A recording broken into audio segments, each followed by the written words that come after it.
لاہور ایک ایسا شہر ہے جس کی تاریخ 2000 سال سے زیادہ پرانی ہے۔ یہ شہر مختلف سلطنتوں کے عروج و زوال کا گواہ رہا ہے۔ غزنوی، غوری، مغل، سکھ اور برطانوی حکمران سب نے لاہور پر حکومت کی۔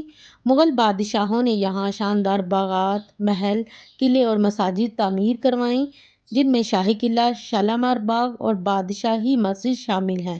17ویں صدی کے وسط تک مغلیہ سلطنت اپنی طاقت کے عروج پر تھی۔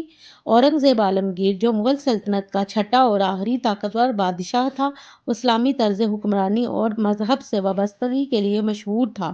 اورنگزیب کی خواہش تھی کہ لاہور جیسے عظیم شہر میں ایک ایسی مسجد تعمیر کروائی جائے جو اسلامی تہذیب، مغلیہ سلطنت کی طاقت اور فن تعمیر کی عظمت بنے۔ اسی سوچ نے بادشاہی مسجد کے قیام کی بنیاد رکھی۔ بادشاہی مسجد کی تعمیر کے لیے جگہ کے انتخاب پر خاص توجہ دی گئی۔ لاہور قلعہ، جو مغل سلطنت کا اہم شاہی مرکز تھا، اس کے سامنے ایک وسیع العریض میدان موجود تھا۔ اورنگزیب نے اس جگہ کا انتخاب کیا تاکہ مسجد شاہی قلعہ کے بالمقابل تعمیر ہو اور مذہبی اور سیاسی طاقت ایک ہی منظر میں دکھائی دیں۔ 1671 میں بادشاہی مسجد کی تعمیر کا آغاز ہوا۔ اس عظیم منصوبے کی نگرانی فدائی خان کوکا نے کی، جو اورنگزیب کے قابل اعتماد سپہ سالار اور لاہور کے گورنر تھے۔ ہزاروں مزدور، سنگ تراش، خطاط، معمار اور ہنرمند دن رات اس منصوبے پر کام کرتے رہے۔ صرف 2 سال کے مختصر عرصے میں 1673 میں یہ عظیم مسجد مکمل کر لی گئی، جو اس زمانے میں ایک حیران کن تعمیراتی کامیابی تھی۔ بادشاہی مسجد کی تعمیر میں سرخ پتھر اور سفید سنگ مرمر کا استعمال کیا گیا۔ چاروں کونوں میں بلند مینار تعمیر کیے گئے، جو تقریباً 176 فٹ بلند ہیں۔ مرکزی عبادت گاہ کے اوپر 3 عظیم الشان گنبد تعمیر کیے گئے، جن کو آپ دور سے بھی دیکھ سکتے ہیں۔ مسجد کا صحن اتنا وسیع بنایا گیا ہے کہ تقریباً 1 لاکھ نمازی نماز ادا کر سکتے ہیں۔ مسجد کے اندر داخل ہوتے ہی مغلیہ فن تعمیر کا شاہکار نظر آتا ہے۔ دیواروں پر نفیس نقش و نگار، قرآنی آیات کی خوبصورت خطاطی، سنگ مرمر کی سجاوٹ، محرابوں کی خوبصورتی اور گنبدوں کی شان آج بھی دیکھنے والوں کو حیران کر دیتی ہے۔ یہ مسجد صرف عبادت گاہ نہیں بلکہ مغلیہ فن اور تعمیراتی مہارت کا زندہ نمونہ ہے۔ لیکن وقت نے اس عظیم مسجد کے لیے سخت آزمائشیں بھی لکھ رکھی تھیں۔ 1707 میں اورنگزیب کی وفات کے بعد مغلیہ سلطنت کمزور ہو گئی۔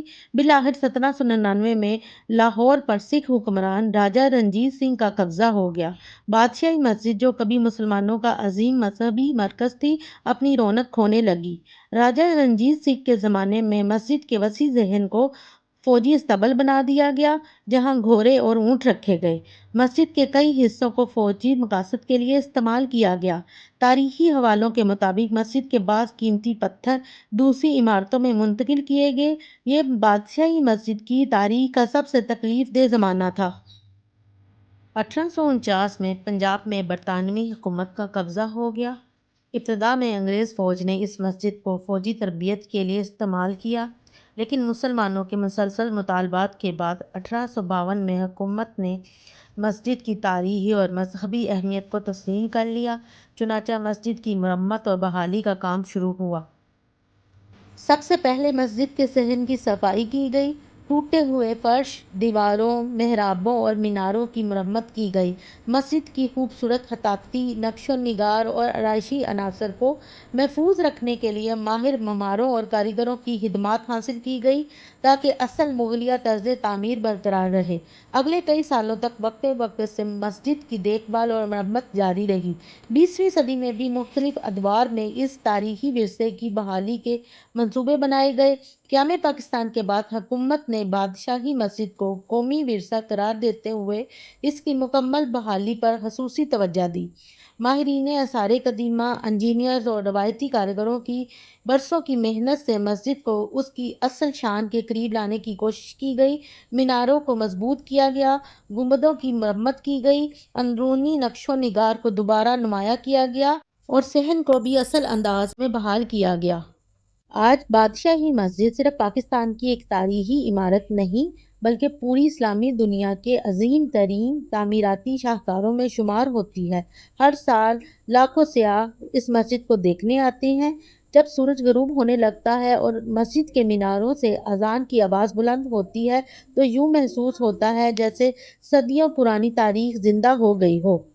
تاریخ گواہ ہے کہ اسی بادشاہی مسجد نے مغلوں کا عروج دیکھا، سلطنت کا زوال دیکھا، سکھ عہد کی سختیاں برداشت کی، برطانوی راج کا سامنا کیا اور پھر قیام پاکستان کے بعد دوبارہ اپنی عظمت حاصل کی۔ یہی وجہ ہے کہ آج بھی یہ مسجد صرف ایک عمارت نہیں بلکہ تاریخ، ایمان، صبر اور عظمت کی ایک لازوال داستان ہے۔ آج یہ مسجد لاہور کی پہچان، پاکستان کا فخر اور اسلامی دنیا کے عظیم تعمیراتی شاہکاروں میں سے ایک ہے۔ در حقیقت لاہور شاہی قلعہ کے سامنے سربلند کھڑی بادشاہی مسجد ہمیں یہ یاد دلاتی ہے کہ سلطنتیں ختم ہو جاتی ہیں، حکمران بدل جاتے ہیں، لیکن عظیم شاہکار صدیوں تک زندہ رہتے ہیں۔